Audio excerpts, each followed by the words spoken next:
Hello and welcome back to another video on the Football Zone and to a weekend review, reviewing all of this weekend's Premier League and Championship action. Let's get straight into it with the Merseyside Derby on Saturday. And yeah, it finished goalless, Everton 0, Liverpool 0. There was a few, talking points in this one, and potentially Connor Cody should have had a goal in the 71st minute, potentially Virgil van Dijk should have got sent off. I think it's a fair shout on both of them, so Everton may feel aggrieved in this one, but on the whole, not a lot to pick between sides. Liverpool though, yeah, it's poor start and they've got to be winning here. Something stuff slipping up earlier. Wolves 1 Southampton 0 was the score at Molineux on Saturday, and Poland's were the only goal of the game in the 45th plus 1 minute, and Wolves on the whole is quite an even game, not much separated two sides, but for Wolves, it's a massive relief, getting their first Premier League win since April, I think it is. So that's like a massive win for them. As for Southampton, frustrating coming off the back of that Chelsea win, they couldn't build on it. But 3 points from those two games, they still probably would have taken it beforehand. Tottenham 2, Fulham 1 was the score at the Tottenham Hotspur Stadium. Højbjerg gave Tottenham lead in the 40th minute, and Harry Kane in the 75th minute doubled it. Mitrovic in the 83rd minute pulled one back for Fulham. But in the end, Tottenham held on to a deserved victory, and they'll be pleased with that. Another win for them. Top two stepping up as well. Still early days, but very good win for them, and they're only 1 point off the top now. Fulham though frustrating, but this is all kind of a bit of a re-hit for them really. It was an incredible comeback by Bournemouth as they defeated Forest 3-2 at the City Ground. Koyate and Brennan Johnson gave Forest a 2-0 lead before goals from Billing, Solanke and Anthony in the second half gave Bournemouth a victory. And for Forest, this is just a terrible result. Really, against a team like Bournemouth, you have to be hanging on, especially when you're 2-0 up. But for Bournemouth, it just shows the character of that team, especially coming back from last week's thrashing.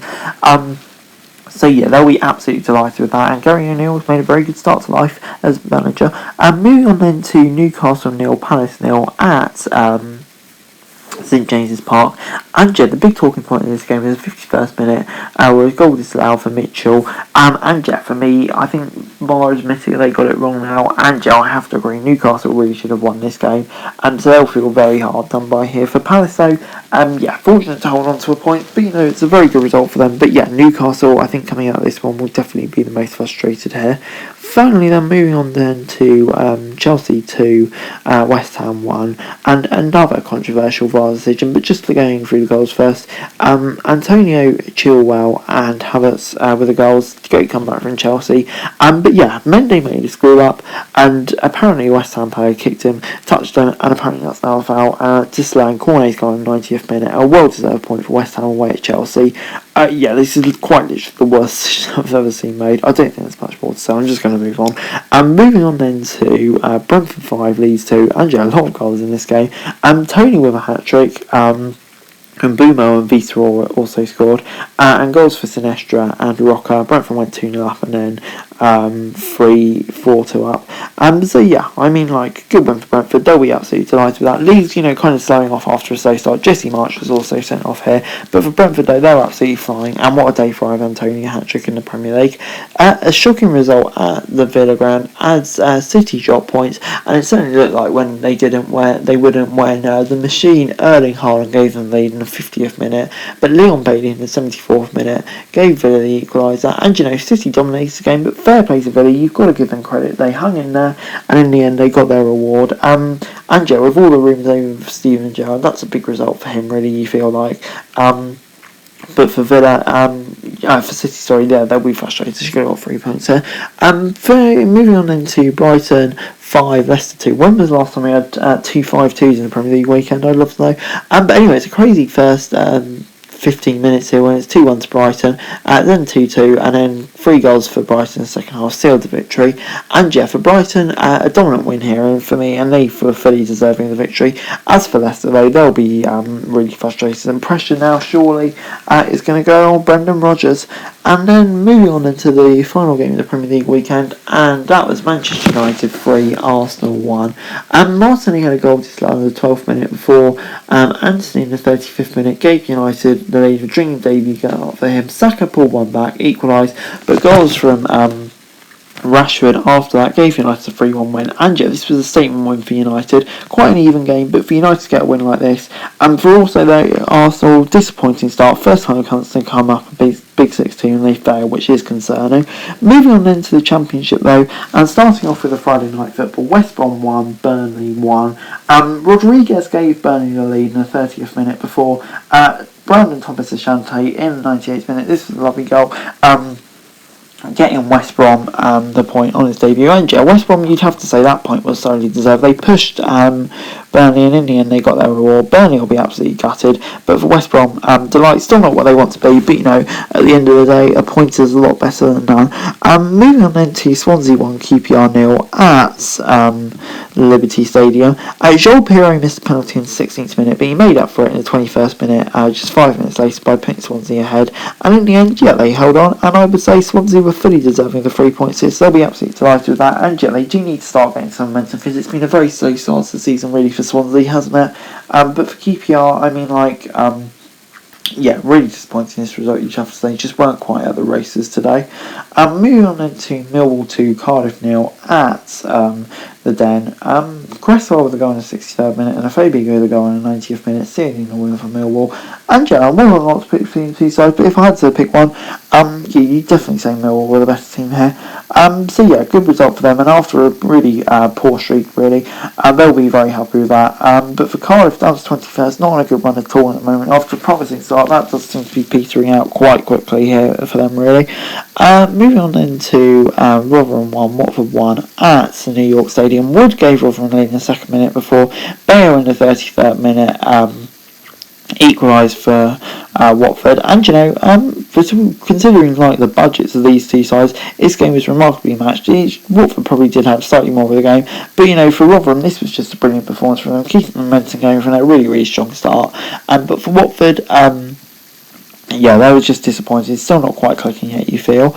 Preston 0, Birmingham 1 was the score at Deepdale, and Preston finally conceded a goal. Can you believe it? Was it now 7-8 games into the season for Preston, and they've now 8 games and they've not conceded a goal, and they didn't score one, so 8 games, 2 goals, 1 against. Just absolutely ridiculous. So for Birmingham coming into this one on a dodgy run of form, they'll be absolutely delighted with this, and to finally score against Preston, I guess that's a bit of achievement for them. But yeah, a big win and a much needed win for them. But for Preston though, they'll be disappointed with this one for sure. Norwich 3, Coventry 0 was the score at Carrow Road. Pookie, Sargent and Dow were the goals. Sargent continuing his great form, and Norwich here fully deserving of the victory, comfortable win, and I'll be absolutely delighted with that. But for me, questions really need to be asked of Coventry, because obviously we know they've been affected by their pick and everything like that, but still only 1 point, such a disappointing start to the season. They would have expected much more from that, but Norwich now really getting clicking. Luton 1, Wigan 2 was the score at Kenilworth Road on Saturday in the Championship. Morris gave Luton lead in the 39th minute, and there you thought would be comfortable, but no. Lockyer with an own goal in the 88th minute, and Asgard in the 88th minute, giving Wigan the victory. And what a brilliant last 10-minute comeback this was from Wigan. Thought Luton had this totally control. Wigan only had 1 shot on target, scored 2 goals. Which kind of says it all. Yeah, Luton will be devastated by that, but Wigan, smash and grab, can't beat that sort of victory. Blackburn 2, Bristol City 3 was the score at Ewood Park on Saturday, and Conway and Wells gave Bristol City a 2-0 lead. Dolan pulled one back, but Wells got another one before Ben Brereton got a consolation goal in stoppage time, and Bristol held on for a victory. And what a brilliant victory this was for them. 4th in the table, really great start on Nigel Pearson. For Blackburn, no, it's just the inconsistency again. They seem to win one or go on a winning streak and then go on a losing streak or lose one or whatever. Frustrating for them. But moving on then to Reading, and they've once again bounced back from another heavy defeat to get the win against Stoke. Lucas Jow gave the lead in the 2nd minute before Vilmot in the 40th minute equalised, and Lucas Jow though 57th minute gave Reading the lead again. And on the whole, I'd say Reading just about deserved the victory. It wasn't a lot to see size, but Reading probably slightly more deserving of the victory, so they'll be absolutely delighted with that. They're meant to keep going under Paul Ince, they're proving people wrong, but for Stoke, Alex Neil has a lot of work to do. Hull 0, Sheffield United 2 was the score at the KCOM Stadium. McBurney and Sander Berge with the goals. for Sheffield United, and good win for Sheffield United. We've seen so far this season what good side they are, and I'm fully expecting them to be up there towards the end of the season, beating a really good side like Hull just cements that feeling. But for Sheffield United, like I said, it's a big one for them. Hull will be disappointed, but I think they'll recognise that they're going to be a great side this season. Huddersfield 0, Blackpool 1 was the score at the John Smith Stadium. Corbiano with the only goal in the game in the 38th minute. Huddersfield probably had more of the game, but that's due to the fact that Blackpool was just quite happy to sit back to defend their lead, quite content. In the end, good win for Blackpool. But Huddersfield for me is just so concerning. 4 points from their game so far. It's just not kicking for them at the moment. And the manager could already be coming under a bit of pressure, you feel. Borough 1, Sunderland 0 was the score at the Riverside on Monday in the Championship, and Ryan McCree with the only goal of the game in the 25th minute. And on the whole, Borough are definitely the better side here and deserving the victory, and that's a big win for them because we know how much they've been struggling so far this season under Chris Wilder. Hopefully that win will give them confidence against a decent Sunderland side, and they can really start to kick on though, but we have said that before this season, so just cautiously optimistic for them. As for Sunderland, disappointed they couldn't get that new manager bounce under Tony Mowbray, but not the end of the world. Borough is always a tough place to come, they'll just have to take it on and move forward. But anyway guys, that's it for today. Thanks very much for watching. So like, share, subscribe, let's talk, comments down below. Forward to latest videos, daily football news, and subscribe to the channel currently, greatly appreciated. Thanks very much for watching. Peace out.